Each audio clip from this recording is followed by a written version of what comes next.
성경에서 하나님이 인간에게 처음으로 주신 축복이 무엇인지 기억하십니까? 하나님이 그들에게 복을 주시며 하나님이 그들에게 이르시되 생육하고 번성하여 땅에 충만하라. 생명은 하나님께서 주신 선물입니다. 아이를 낳는 일은 축복이고 하늘의 상급입니다. 그래서 이 출산은 언제나 감격이고 눈물이고 감사의 제목입니다. 그런데 오늘 본문 레위기 12장의 말씀 보시면 우리의 상식과는 조금 다른 말로 시작하고 있습니다. 여인이 임신하여 남자를 낳으면 그는 이래 동안 부정하리니 라고 말씀합니다. 출산했는데 왜 부정하다라고 말씀하신 것일까요? 이 말씀을 오해하면 레위기 전체가 아주 차갑게 느껴질 수 있습니다. 부정은 죄가 아니라 연약함의 상태를 그대로 보여주는 말씀이죠. 레위기에서 말하는 이 부정을 도덕적인 죄라고 의미하지는 않습니다. 출산은 죄가 아닙니다.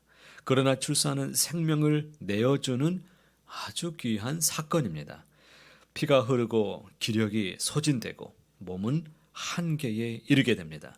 그래서 성경은 말씀합니다. 지금 이 사람은 하나님 앞에 서기 어려운 상태이다. 이것은 정죄가 아니라 보호의 개념입니다. 그래서 성경은 이렇게 말씀하죠. 이는 그가 우리의 체질을 아시며 우리가 단지 먼지뿐임을 기억하심이로다. 하나님은 인간을 몰라서 규례를 주신 분이 아니십니다. 너무나 잘 아시기 때문에 연약한 상태를 고려하셔서 말씀을 주신 것입니다. 가장 감격스러운 순간에도 하나님의 은혜는 계속 필요하기 때문입니다. 출산은 기쁨이지만 동시에 소진된 것입니다. 아이를 안고 울다가 몸은 완전히 방전됩니다. 신앙도 그렇습니다. 큰 은혜를 경험한 뒤에 오히려 더 지치고 공허할 때가 있습니다. 왜냐하면 은혜는 기쁨이지만 동시에 우리를 다 내어놓게 합니다. 생명은 축복이지만 축복 이후에도 은혜는 여전히 필요합니다. 하나님은 회복의 시간을 거룩하게 여기시는 분이십니다. 본문은 회복의 시간을 구체적으로 말씀해 주었습니다. 남자아이는 총 며칠 동안 회복의 시간이 필요합니까? 40일이고 여자아이는 80일 기간이 필요했습니다. 자, 이것은 차별일까요? 그렇지 않습니다. 당시 사회 구조상 여자아이를 출산했다는 것은 정서적으로 또 사회적인 부담이 더 컸습니다. 남아 선호 사상이 이 동양에서는 아주 크지요. 그렇기에 산모에게는 심리적인 회복까지 포함된 시간이 필요했습니다. 하나님은 회복의 기간을 충분히 허락해 주신 것입니다. 출산 후에도 제사가 필요한 이유는 무엇일까요? 본문의 핵심은 바로 여기에 있습니다. 7절 말씀을 우리가 함께 읽어보겠습니다.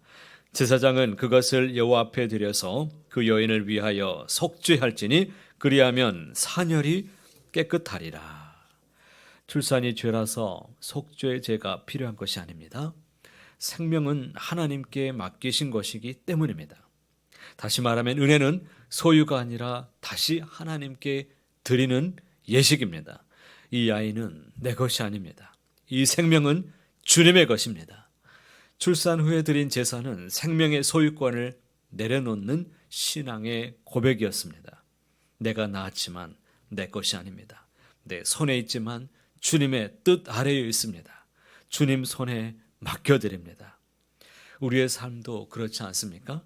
우리는 문제가 생기면 기도합니다. 아플 때, 막힐 때, 길이 보이지 않을 때 하나님을 찾습니다. 그러나 일이 잘 풀리면 어떻습니까? 그때는 또 하나님을 잊어버리며 살아갑니다. 응답을 받으면 또 문제가 지나가면 어느 순간 그것이 내 실력이 되고 내 선택이 되고 내 수고의 결과처럼 느끼며 살아갈 때가 참 많이 있습니다. 출산 후의 제사는 바로 그 지점을 끊어내는 장치입니다. 가장 기쁘고 가장 감사해야 될 순간에 하나님 앞에 서서 다시 고백하게 만드는 하나님의 장치입니다. 모든 것이 주님의 은혜입니다. 이 생명도 주님의 것입니다. 그래서 은혜는 기쁨으로 끝나지 않습니다. 은혜는 기억하게 하고 고백하게 하고 다시 하나님께 돌려드리게 만듭니다. 우리는 생일이 되면 무엇을 먹습니까? 미역국을 먹습니다. 그런데 가만히 생각해 보면 이 미역국을 먹어야 될 사람이 누구입니까? 사실 우리를 낳아주신 어머니가 아닐까요? 미역국은 원래 산모의 회복을 위해서 먹던 음식입니다. 출산 후의 제사가 바로 그런 성격을 갖습니다. 아이의 탄생을 기뻐하면서도 그 기쁨이 나에게 끝나지 않도록 다시 하나님께 눈을 돌려 하나님 앞에 영광을 돌려드리는 것입니다. 모든 것이 주께로 말미암아 싸우니 우리가 주의 손에서 받은 것으로 주께 드렸을 뿐이니이다. 이것이 오늘 이 새벽에 이 아침에 우리의 신앙의 고백이 되시기를 바랍니다. 오늘도 우리에게 새날을 허락하신 하나님, 모든 것이 하나님께서부터 우리는 출발되었습니다. 생명은 축복입니다. 하나님께서 우리에게 주신 것입니다. 그래서 은혜는 계속되어야 하는 것입니다. 우리가 이 보배를 질그릇에 가졌으니 이는 심히 큰 능력은 하나님께 있고 우리에게 있지 아니함을 알게 하려 함이라. 오늘도 은혜에 응답하며 살게 되시길 바랍니다. 은혜를 기억하며 살아내는 복된 날이 되시길 바랍니다. 하나님은 우리에게 다시 숨을 고를 은혜를 허락하시는 분이십니다. 반드시 복되고 형통하게 될 것입니다. 이 은혜를 누리시는 저 여러분 한날 다 되시기를 간절히 소원합니다.